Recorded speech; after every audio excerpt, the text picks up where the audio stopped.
छत्रपती संभाजीनगर महानगरपालिकेमध्ये ठाकरे गटाकडून गणेश लोखंडे यांची गटनेतेपदी निवड करण्यात आली। विभागीय आयुक्त जितेंद्र पापळकर यांच्या हस्ते नगरसेवक गणेश कौतिकराव लोखंडे यांची गटनेतेपदी एकमताने निवड होत असल्याची कागदपत्र सादर करण्यात आली।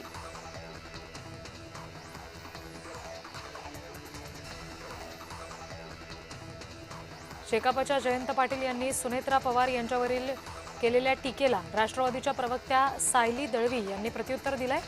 संभाजीराजांच्या निधनानंतर दुःख बाजूला ठेवत येसुबाईंनी रायगड झुंजत ठेवला होता, त्याचप्रमाणे अजितदादांच्या निधनानंतर राष्ट्रवादी काँग्रेस पक्षाची धुरा सुनेत्रा पवार सांभाळतायत असं दळवी म्हणाल्या।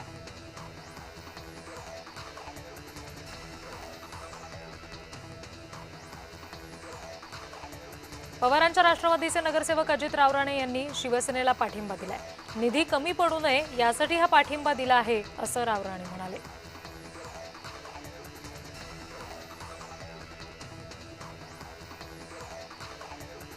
सुनेत्रा पवार अजितदादांचा वारसा पुढे नेतील असा विश्वास उद्योगमंत्री उदय सामंत यांनी व्यक्त केलेला आहे।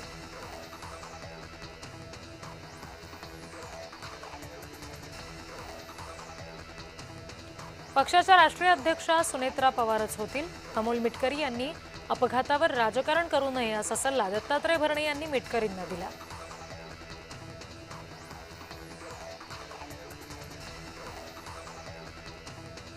नांदेड मनपात पहिल्यांदाच भाजपचा महापौर होतोय। कविता मुळे यांची महापौरपदी निवड करण्यात आलेली आहे।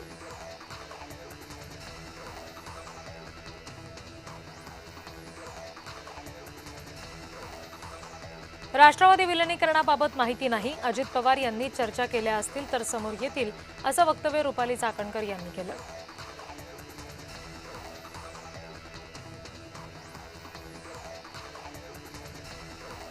अमरावतीमध्ये एमआयएमच्या नगरसेविकेनं भाजपला पाठिंबा दिला। एमआयएमच्या नगरसेविका मीरा कांबळे यांच्यावर कारवाई करणार असल्याचं पक्षाकडून सांगितलं गेलंय।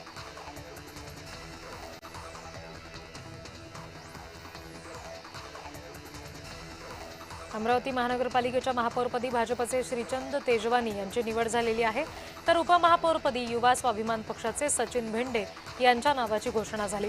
अमरावतीमध्ये काँग्रेस विरोधी पक्षाच्या भूमिकेमध्ये असेल।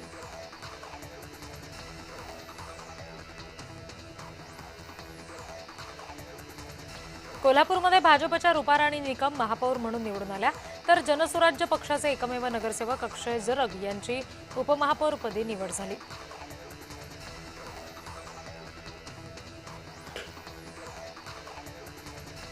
साताऱ्यामध्ये मतदानापूर्वीच राडा झाला। भाजप उमेदवाराच्या भावाने पवार गटाच्या कार्यकर्त्याला मारहाण केली। कराडच्या पाल जिल्हा परिषद गटामध्ये ही घटना घडली।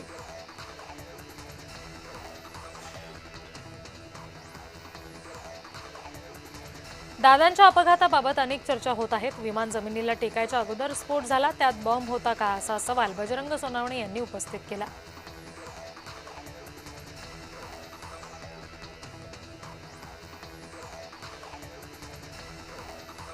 मंत्री आशिष शेलार यांनी मुख्यमंत्री देवेंद्र फडणवीस यांना पत्र लिहिले। पत्रामध्ये वरळी सी लिंक जवळ हेलिपॅड उभारण्याची मागणी केली आहे। हेलिपॅड संदर्भातली आवश्यक जागा उपलब्ध असून तातडीने निर्णय घेऊन कार्यवाही करा असे निर्देश द्यावे अशी मंत्री आशिष शेलार यांनी मुख्यमंत्र्यांना पत्रातून विनंती केली।